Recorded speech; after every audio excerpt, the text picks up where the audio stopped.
The HOA tyrant's downfall. A dog, a secret, and justice served.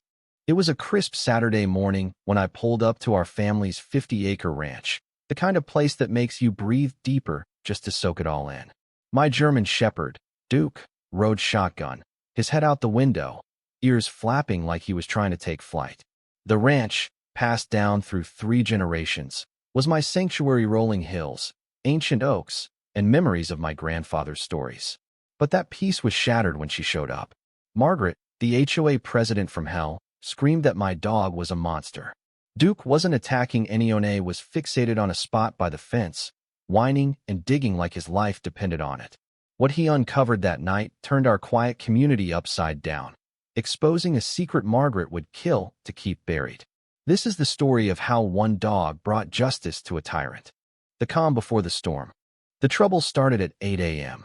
I'd barely unpacked my camera gear for some nature shots when 3 sharp honks pierced the air, followed by the screech of tires on gravel. A gleaming black SUV rolled up, license plate reading "Ho Queen." Out stepped Margaret, a walking caricature of entitlement designer sunglasses, a purse that screamed money, and hair so stiff with spray it could survive a tornado. "That beast cannot be here," she shrieked, pointing at Duke, who paused his butterfly chase to tilt his head at her.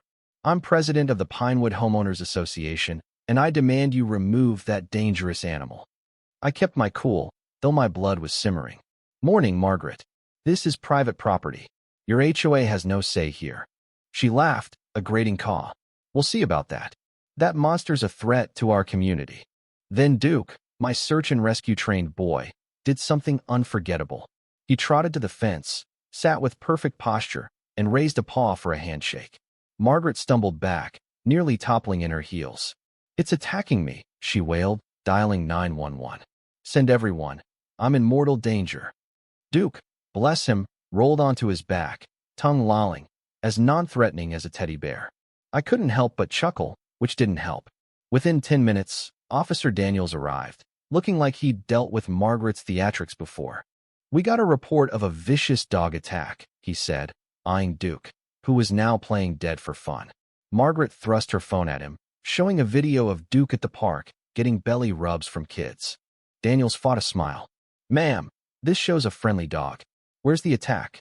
From his balcony, old Mr. Jenkins, a 75-year-old retired teacher, chimed in. "Morning, officer. That dog's been a saint while this lady's been screaming for 10 minutes. Better than my cable TV." Daniels turned to Margaret. "Making false reports is a crime. Unless you've got real evidence, stop calling 911. He nodded at me. "Nice dog, Tom. German shepherds are loyal." Margaret trembled with rage. "This isn't over," she hissed. "You and that mutt will regret crossing me." A dog's obsession. After Margaret peeled out in a cloud of dust, Duke's behavior shifted. He planted himself by the fence, sniffing and pawing at one spot, whining like he did during his rescue days. It was 20 feet from the corner post, under an oak shadow. "What's there, boy?" I asked, but saw only dirt. I marked the spot, knowing Duke's nose never lied. That afternoon, a courier delivered a legal bombshell, 7 pages from a fancy law firm, citing nonsense like property value degradation and aesthetic violations. But on page 6, I struck gold. The HOA's authority ended at Oak Street's eastern edge. My ranch was 50 feet beyond. Margaret had no power here. Then I saw her SUV again. She was directing workers to install cameras, all aimed at my land. This wasn't about Duke anymore. Something bigger was brewing. That night, Duke returned to his spot, whining softly. What was buried there that had him and Margaret so obsessed? The social media war. Sunday morning, my phone exploded with notifications. My cousin Lisa texted, "That crazy woman's slandering Duke online." On the Pinewood HOA page, Margaret had posted a blurry photo making Duke look like a wolf, captioned, "Dangerous beast threatens our children." Comments were a battlefield. Some bought her lies, but others fought back, sharing stories of Duke's heroism at the Veterans Hospital and flood evacuations.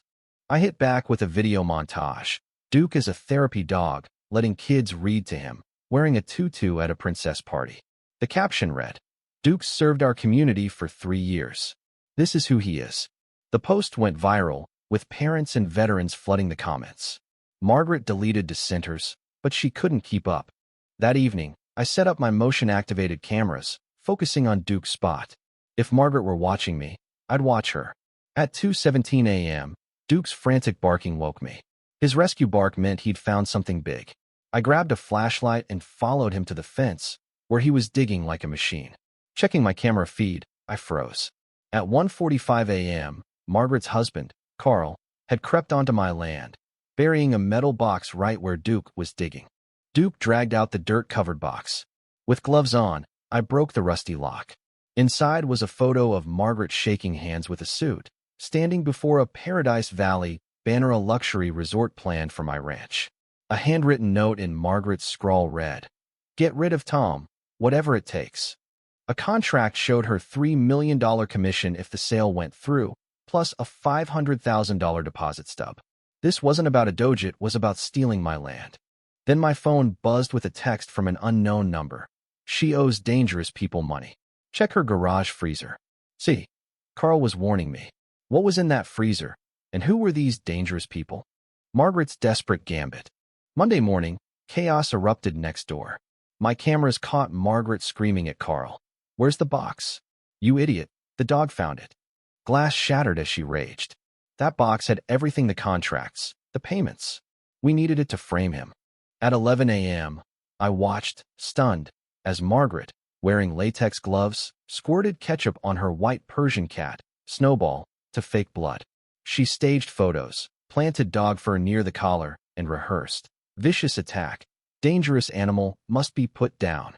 She posted the staged photos online, claiming Duke attacked Snowball, demanding his euthanasia. But she forgot about Jenkins' birdwatching habit. "Officers, I saw her put ketchup on that cat at 11:27 a.m., he declared when Daniels and animal control arrived.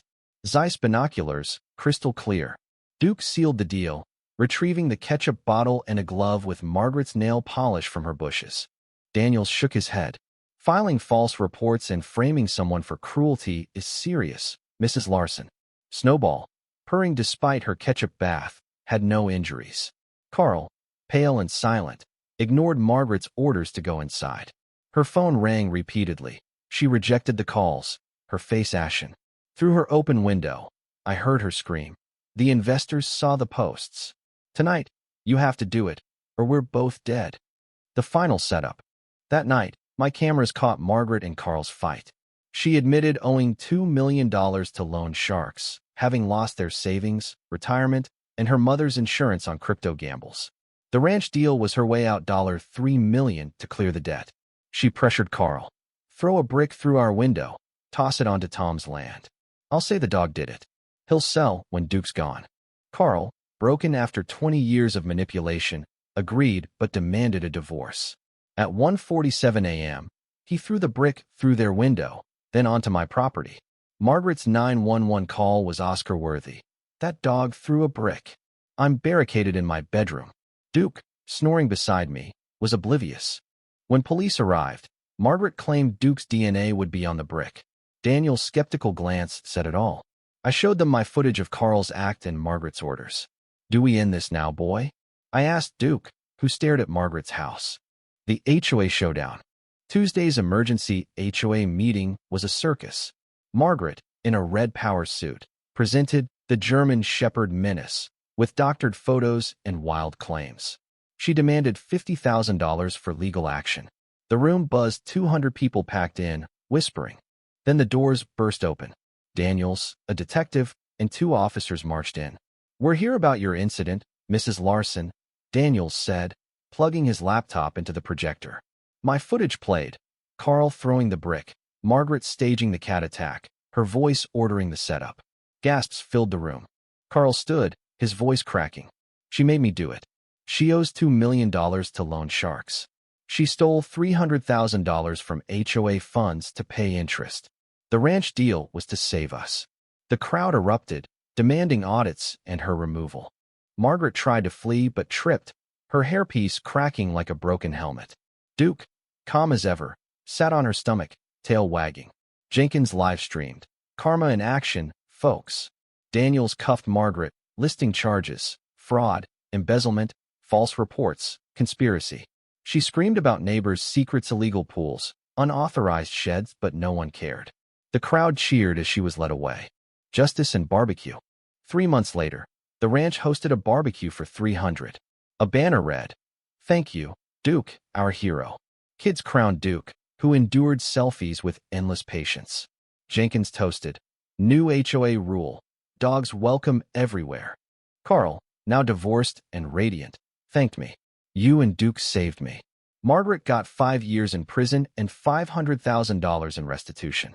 The FBI handled her loan shark debts.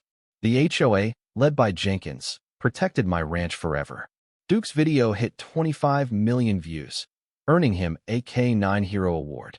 6 months later, a prison letter from Margaret arrived, hinting at a community-wide scandal. I burned it. Some secrets aren't worth chasing. Duke and I had our home, our peace, our justice. What would you do if a neighbor's lies threatened your life? Have you faced injustice or seen a community fight back? Share your thoughts below. Let's talk about standing up to bullies and the cost of greed. Your voice matters.